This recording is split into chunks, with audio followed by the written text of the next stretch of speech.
Okay, we're live. All right, live on Facebook. All right, we're getting this routine down so we know what we're doing here. Hello, I'm Mary Lee LeBay, and I'm a hypnotherapist, past life regressionist, and I do tarot and astrology. And today we had some questions about astrology.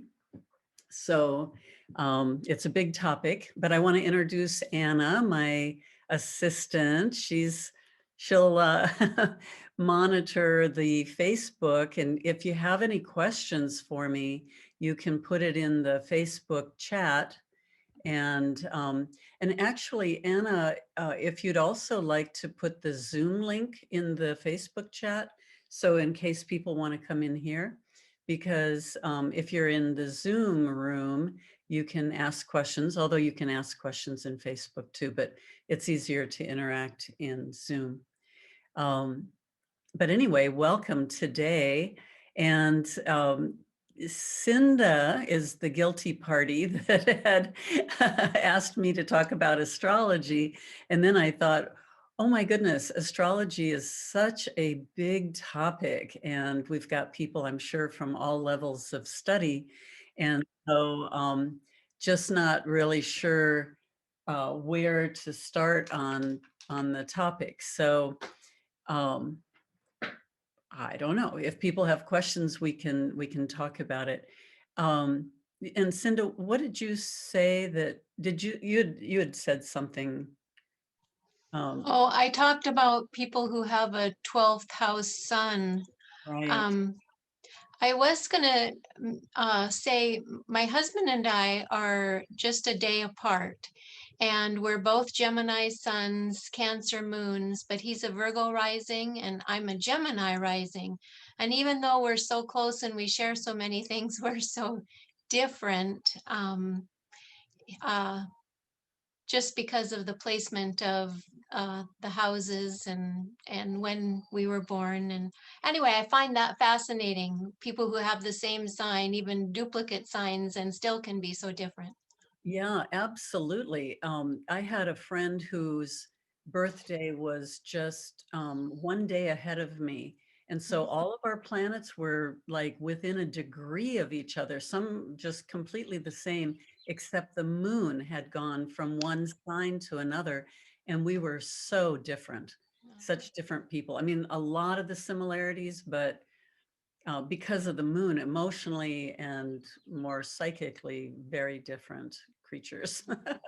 So yeah, just a little bit of difference can make or a little bit of time difference or location difference can really make a change in people's charts.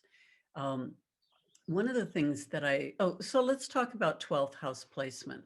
So well, actually, let's hold that question for just a minute because I want to kind of tell people who are new to astrology a little bit about what we're even talking about.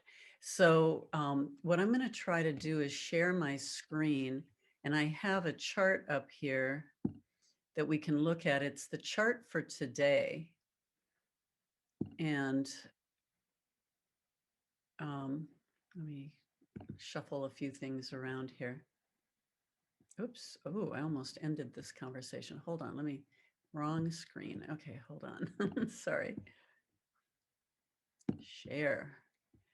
Okay, so let's pull this over.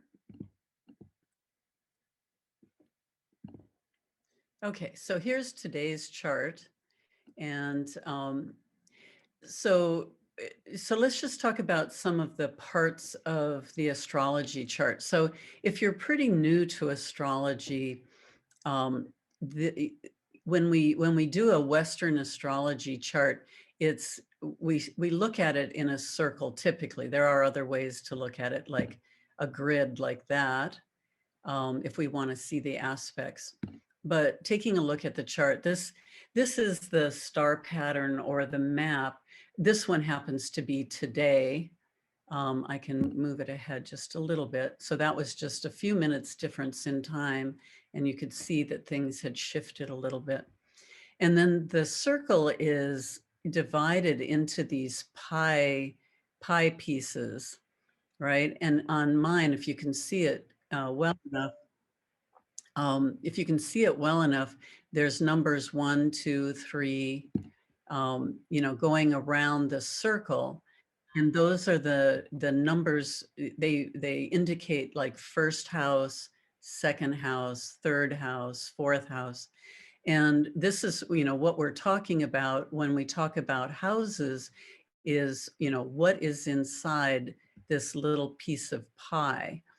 And if you want to understand what this represents, because we always know that, or we're supposed to know and remember that the map is not really the landscape, right? If you're driving and you're looking at a map, you're not really looking at the road and the trees and the landscape around you.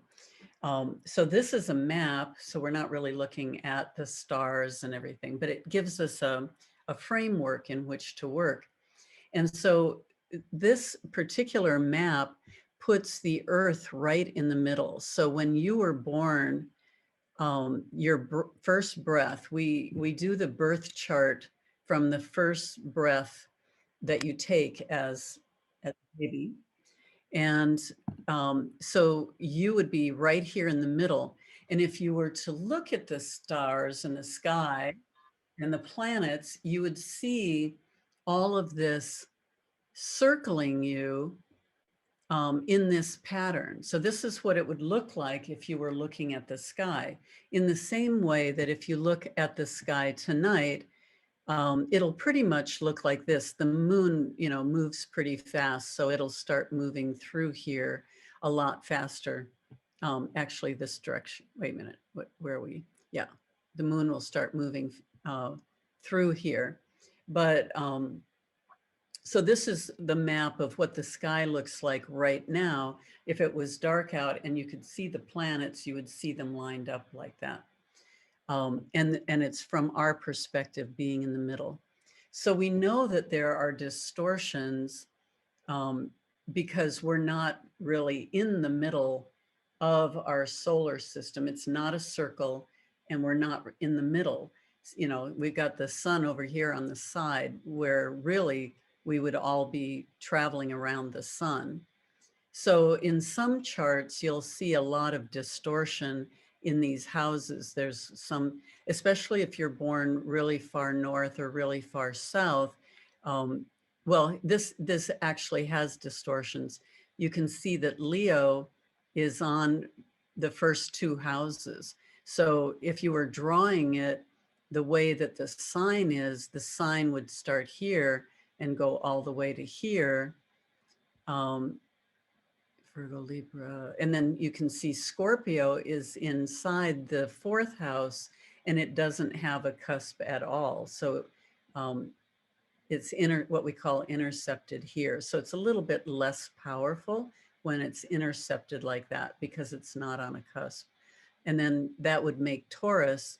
So all of this in Taurus today is intercepted in a chart that would be Bellevue, Washington.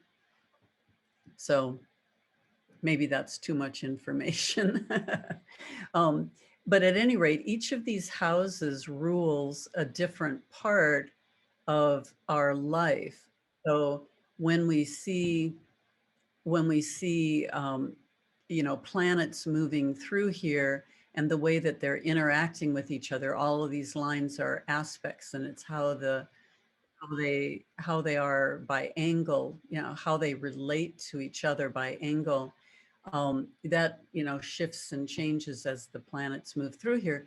But we know that the influence is in a particular house or a particular area of our lives. So, and this is just a generic chart for everybody in Bellevue, Washington. The sky is going to look like this no matter where you're located. But it might be slightly different for different latitudes and longitudes. Might be slightly different. So our question from Cinda today was, what happens when you have the sun in the 12th house? And this will happen for people who are born just after dawn. And we know that because one of the secrets, it took me some years to learn. I started studying astrology when I was 16, so 50 some years ago. And it took me a while before I figured out that when you look at the placement of the sun, you can tell what time it is.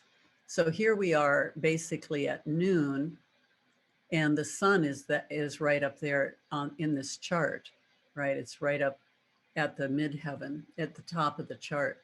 So when you're born around dawn, this represents 6 o'clock, or actually not 6 o'clock.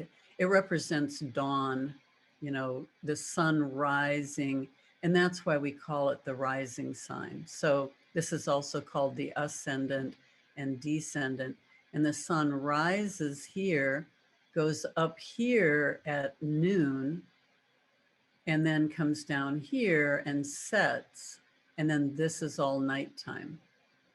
Okay. So the 12th house represents kind of more hidden things in our charts, our subconscious mind.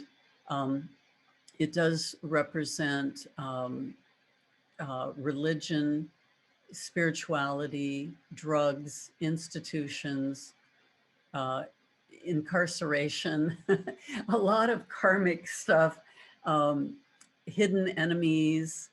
I look there for things that are happening from past lives, or things that are carried over from past lives. So it's interesting when the sun is here. We can go back. We can go back a few hours and take a look at what that would look like. So this morning, like right now, so this morning at 6 o'clock, almost 7 o'clock, you can see if it was 6 o'clock. So at 5:08, it was right there at the horizon. But by 6:08, the sun had risen, but it entered into the 12th house. What's actually happening here are the houses are moving. The planets aren't moving that fast. It's the houses. If you see as I go by the hour, it's the houses that are moving, but it makes it look, so we're changing the sign that's on the first house here, Gemini, and then it goes into Cancer, but you can see the sun is rising. So the planets are staying in the same position as they relate to each other, but because we are spinning around, that makes the houses turn. Okay. It is, and if you have questions, you can stop me, but just trying to show you these parts of the chart. So when the sun is in the 12th house, they talk about people who have a hard time coming forward or being recognized. It's like there's you might want to say a veil or something, where it's like they can't get recognized, or it takes a long time in their life before they achieve recognition for their achievements, for instance. So that's kind of a difficulty there. But it would also indicate somebody who may be very much into um, um, religion or spirituality, um, psychic psychic studies. The 12th house has to do with all of that. But there would be the caution about escapism, which is part of that as well. Um, Escapism, drugs, alcohol, psychosis, things like that. So if you were born between, just in general, each of these houses represents 2 hours. So from the moment of the sunrise on the horizon, which let's call it 6 o'clock. So if you were born between 6 and 8, more or less. But in northern horizons, it might be between 7 and 9, something like that, because the sun might rise later in the day. Like if in the winter, for instance, the sun would rise later, and so then those times are a little bit off. In general, we might be looking at 6 to 8, 8 to 10, and 10 to 12. And so you can work this backwards. If you don't have the technology available and you're talking to someone and they say, "Oh, I'm a Sagittarius," and you say, "Oh, well, what's your rising sign?" and they don't know, you can do a quick estimation. And this is kind of a shortcut trick.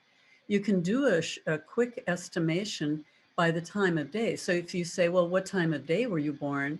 and they say 2 in the afternoon, well, let's say they're a Taurus, because we have this example here. If they say, "Well, I'm a Taurus, but I don't know my rising, but I was born at 2 in the afternoon," you want to go over here to 2. Depends on the day also. But if you see, we'll go back a little bit. If you see over here, we can see the time of day. So here it is 2 p.m. and there it is. Remember, I said this is between noon and 2. So now we know that the sun has to be over here somewhere.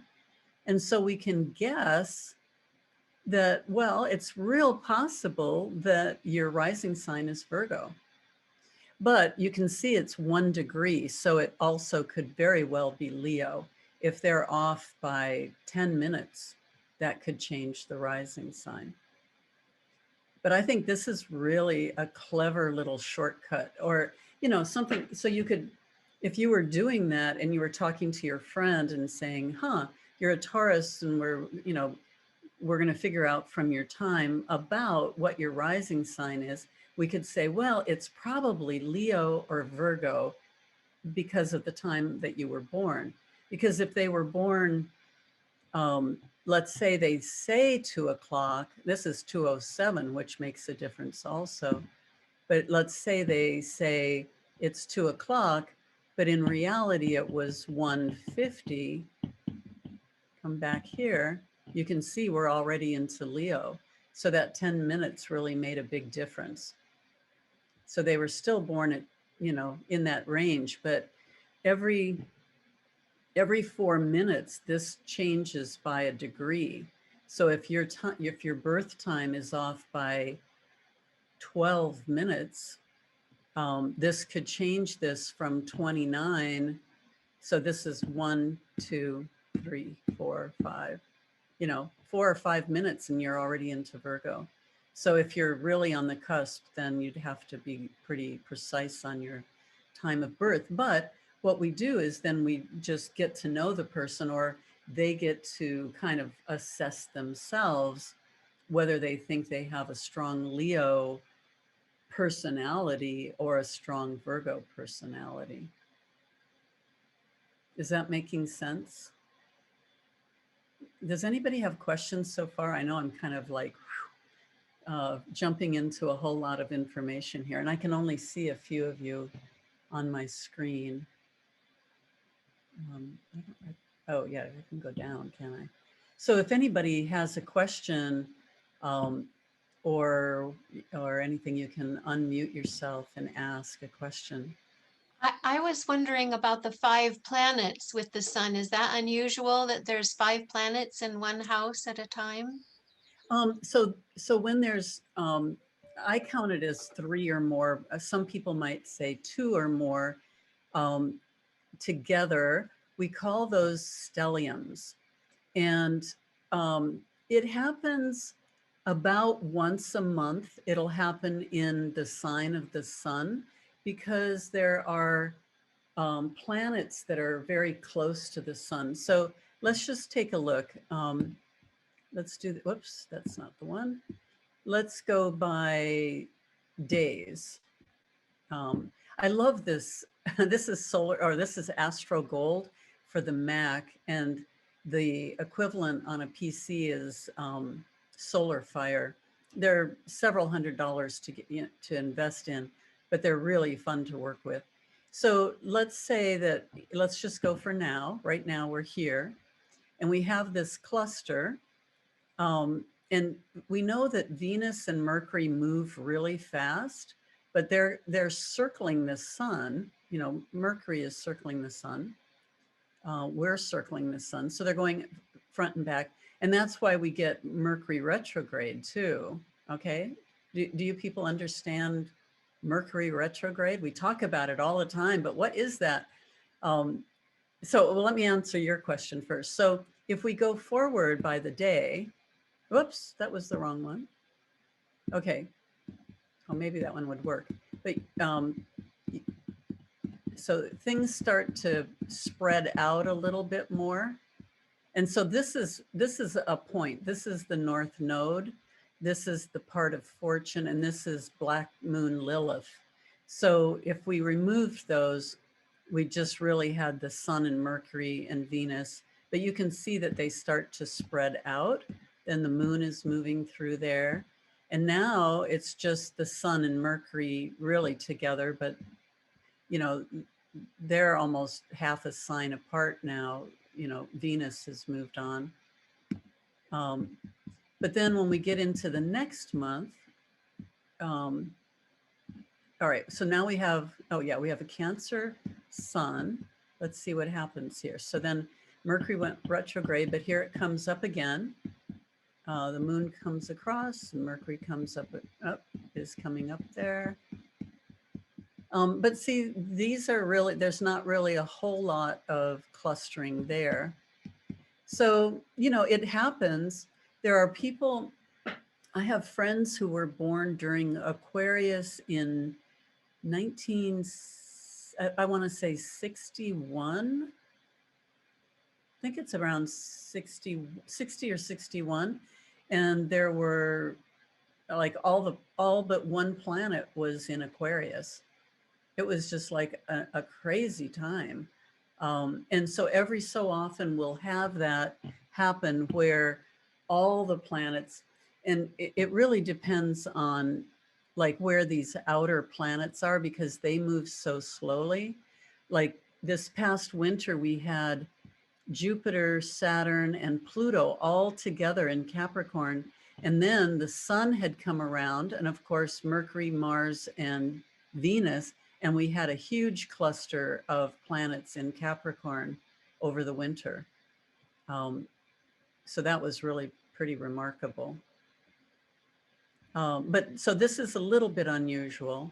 You can take out Lilith here, but what's interesting, I think, right now is the sun is only 2 degrees away from Uranus, and Uranus is what I call our personal earthquakes. It's when things, usually from the outside, when events shake things up for us. In our own chart, it's where we create a lot of turmoil or chaos just in our own lives or for other people.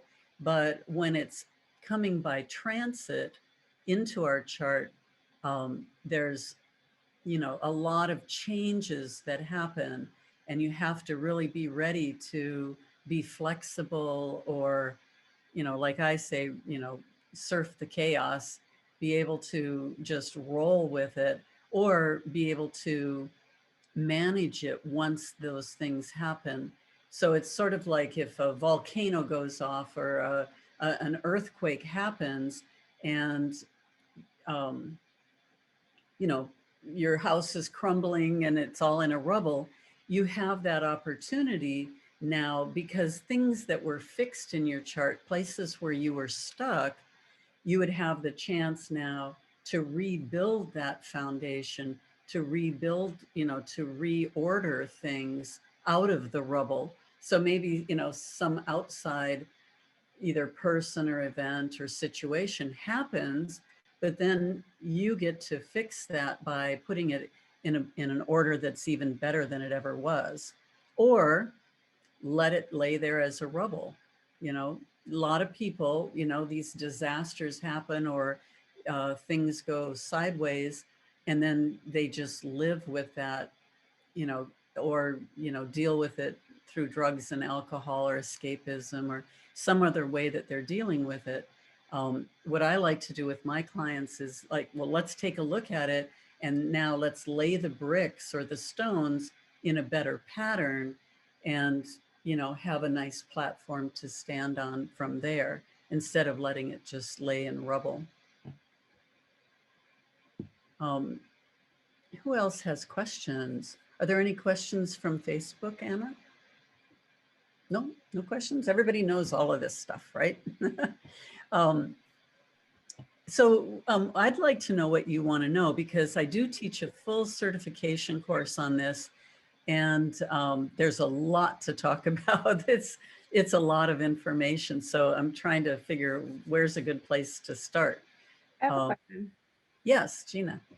So, have you used, once you develop this knowledge, have you ever used this to predict something in your own life to kind of set off an alert and be cautious? And have you seen it manifest? So, you saw that a certain planet was going to be in a certain house and it alerted you maybe something would transpire and it did.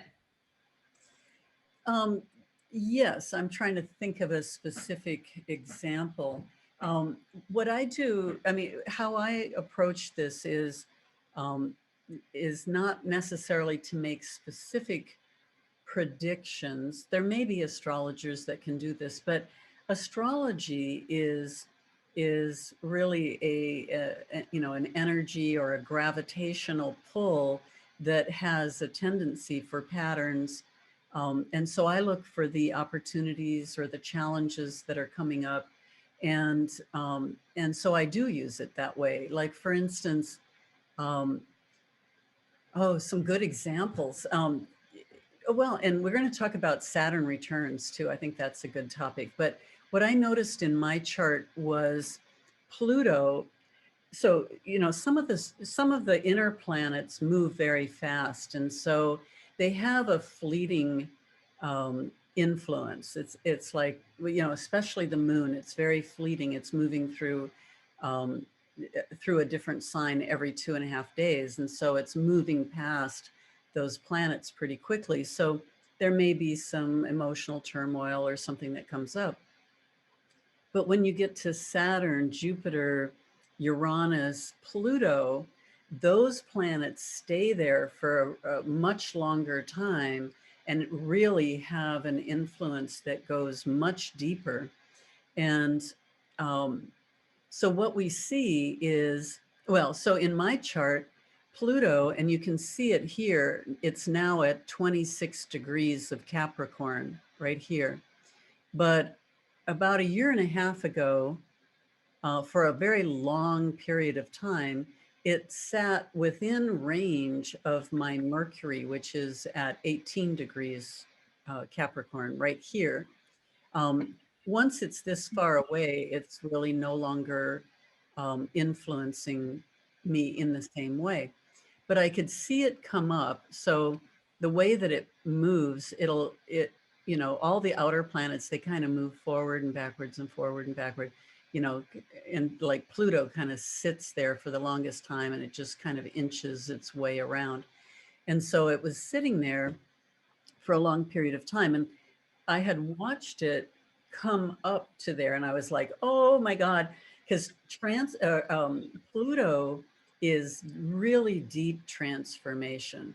It's like profound. It's, you know, the caterpillar to the butterfly kind of transformation, where you could really kill off your old self and emerge as this new creature. Most people, or I don't want to say most people, but oftentimes it's very difficult kind of things. And again, this is a planet that would indicate places where, you know, maybe that transformation is so profound that we end up feeling really stuck because you know, it would be scary to be a caterpillar and then, you know, encase yourself in a cocoon and then dissolve completely and then come out a different creature. I mean, that's, it's a life and death kind of thing. So as I watched Pluto come up to my Mercury, and Mercury rules how we think, how we speak, how we teach, communication, also travel and other things. But I thought, well, being a teacher and a therapist, um, how I communicate is a really big thing. And having written books, how I write, everything that has to do with Mercury. And I thought, wow, what is this going to be? And um, so it danced with it for months. And I kept thinking, okay, maybe I need to do something to initiate this change, and maybe I have to make a decision as to what that's going to be, and all of this.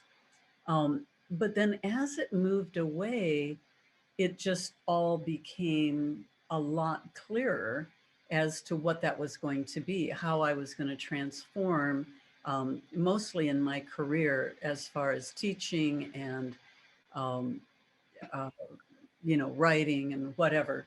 And I didn't really have to do a whole lot, but it was a lot of inner change. And the problem, part of it is there are changes now I recognize, but I'll admit I'm still kind of hanging on to, well, I've invested so much in everything that I've built so far. It's hard to just say, okay, never mind, I'm going to just go over here and do this entirely different thing.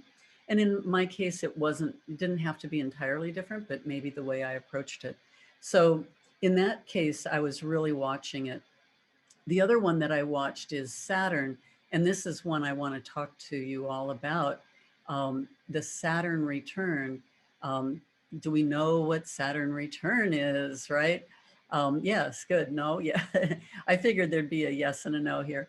Um, so Saturn moves around the chart. Here's Saturn, and Saturn moves around the chart and comes back to the place of your birth between the ages of 28 and 30. And so that's your first Saturn return. You've made that whole cycle. And then your second Saturn return, it takes, nearly 30 years, and it happens then between 56 and 60. And these are real markers. Saturn is the timekeeper. Saturn is, how we organize our life, our limitations, the marking of time and the years going by, father time, we might call it. Um, and anything that's organized and structured, Saturn, we put everything in cubby holes and they get into the files when we have Saturn influencing us.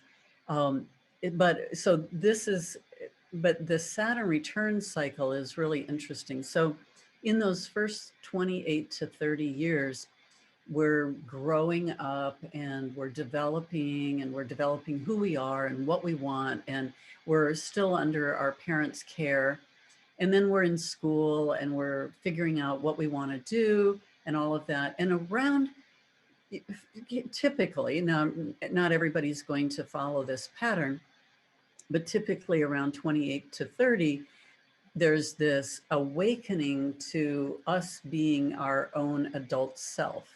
It's like, oh, I'm going to start a family, I'm going to have kids, I'm going to buy a house. And we start, doing things, putting our ducks in a row for our lives. Now, everybody's not going to do that, or it's going to look different for different people, or there's resistance to that if that's not happening. But that's around the time that we do that. And then from 28 or 30 to 60, we're in that phase of raising our family, building our wealth, or, designing our career, going out there, creating all of that. And then around 60, 58 to 60, we're starting to look at, okay, what is the next phase going to look like? Is it retirement? What are we going to do in this next phase? And so those are really interesting cycles. And again, for me, I became aware that I was in the shadow of my Saturn return about 9 months before it happened. And so I was watching it, and I knew that, I was going to come to this marker. And when I work with my clients, what I like to do is, if they're in those age ranges, and a lot of people that I see are, um, then we can, if they're before the second Saturn return, for instance, or if they're around one of the Saturn returns, we can really, lay a foundation and really have a platform for them to launch that next 30 years. And so for me, I was watching it happen. I saw it coming closer and closer. And then when it happened, and again, it's like, okay, I know that there's something there, but I don't know what's going to really happen when we get there, right? And so when it did happen for me, um, it was really a pretty visceral experience, actually. I was sitting in, and I don't know if it was the exact moment, but it was right in that time frame of it being the Saturn return. And I was working with a client, and all of a sudden, it was like my spine adjusted. I mean, literally, you could almost hear it right up my spine, like that, which is Saturnian. The bones are Saturn. Click, click, click, everything clicked. And I was like, oh, what's going on?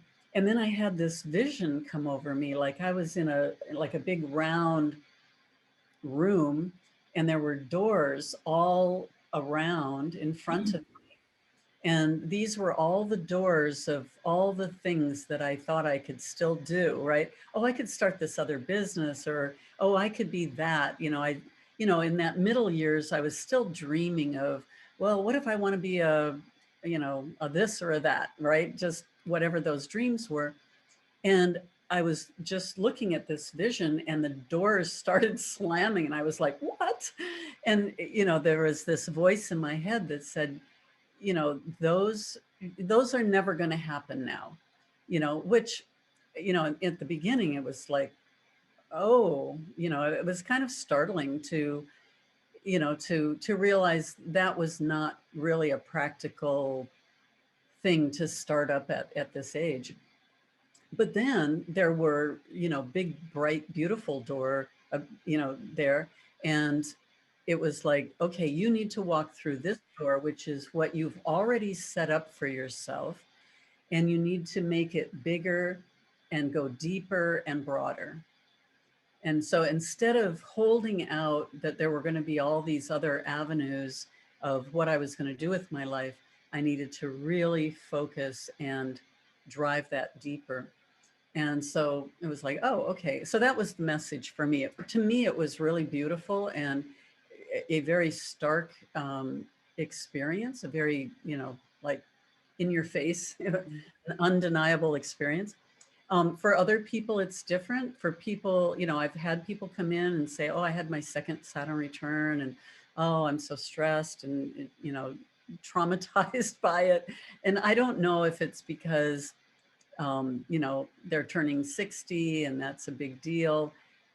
Or if they just had not really gotten that one thing created that they could, further in this next phase.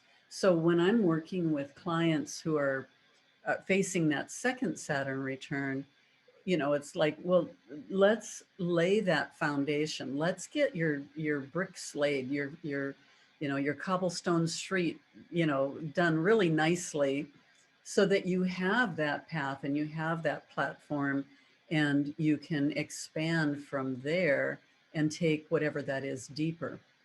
So you definitely want to be able um, to know when that's going to happen and have those things put in order for you.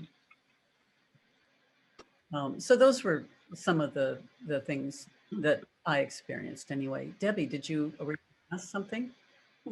I want to know, Mary, when, say if I had a grandchild born, when they were born, am I able to do a zodiac chart of their life?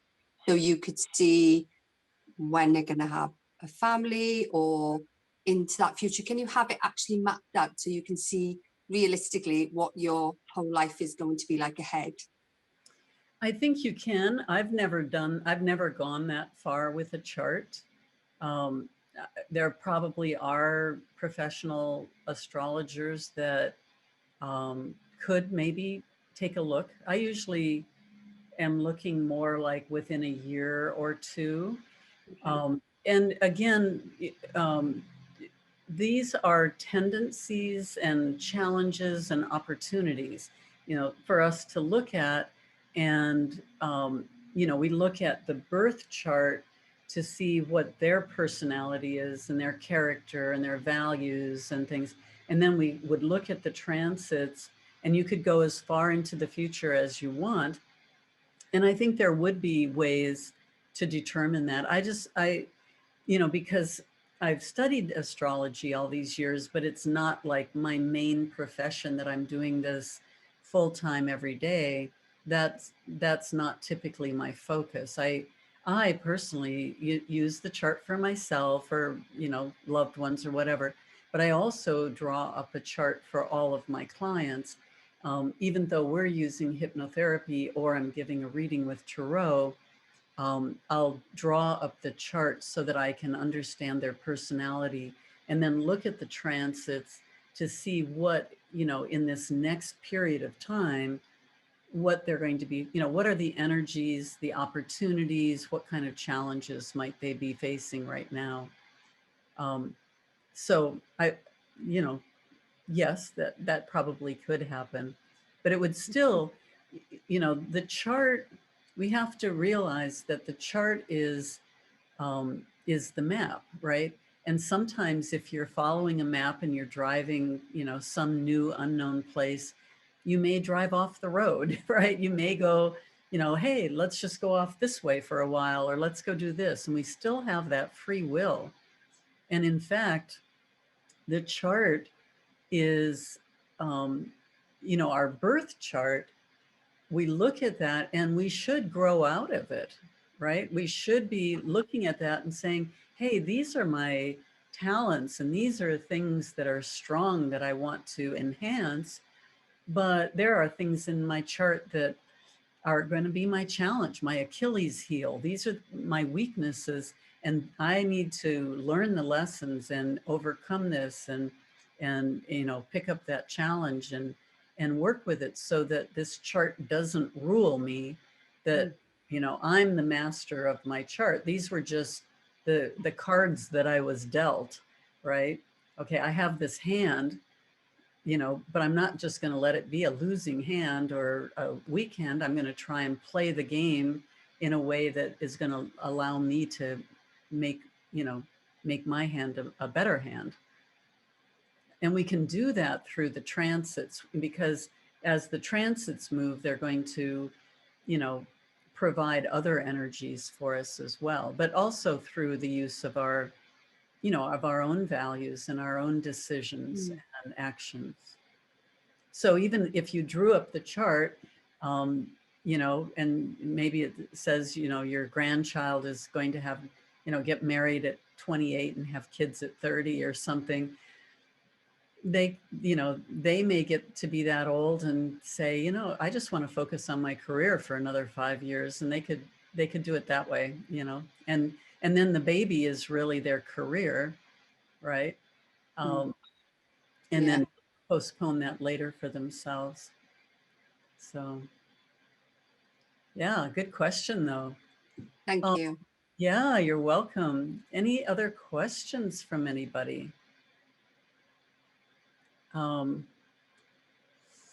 let's see. Yeah, I wanted to talk to you about the Saturn returns. Oh, the other thing I was going to talk to you about is Mercury retrograde, because we hear about that, and that might be the last thing we talk about with our time today. Mercury, because it's circling the sun. So imagine here we are in the middle of this chart, right here where these little red dots are. And the sun is, let's see if we can, we'll go by the week here. Whoops, wrong one. So we'll go by the week and we'll see what happens. Because Mercury does, you know, and any of the other planets that go retrograde, they all do except the sun and the moon. Just because they go retrograde doesn't mean that they stop in the middle of space and start heading the other way, right? Which is what it sounds like. But if we look, we have Mercury here and we have sun here. Actually, I might be able to change this displayed. I'm going to turn everything else off if I can. Let's see what happens. So that we just see what the sun and Mercury do.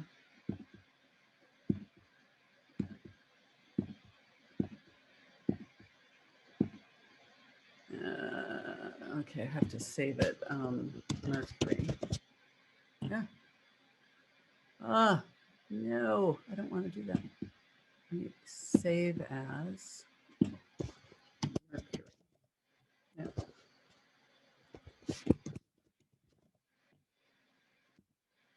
Okay, so, okay, yeah, it seems to have worked. Okay, so we just have the sun and Mercury. So now if we go ahead by the week, we'll see that Mercury's moving forward and it turned around right there. Yeah. See that?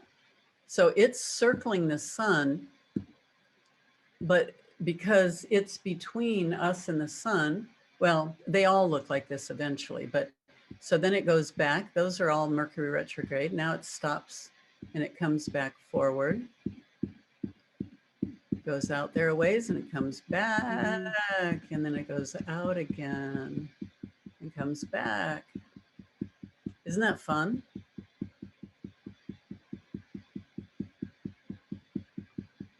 Yeah. And so all the planets will do that, except, you know, the sun and the moon. And so we'll see that kind of warbling. Where was that? Preferences. Let's do that for Uranus, because Uranus is really an odd planet. So save as Uranus. Okay, so Uranus is over there, and we go, let's do it by the, well, the week, I guess. Oh, maybe we have to do it by the day. I'm surprised it's going straight around like that. Oh, well, maybe it does that for a longer period of time. Let's just keep going. Okay, no, we'll do it by the month. Let's go this way.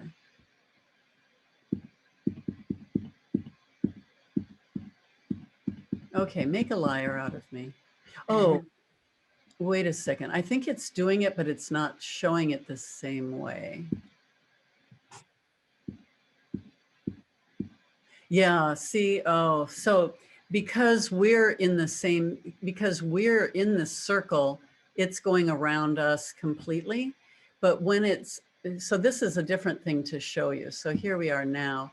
So Uranus is going straight and it's black. So it's going around, right?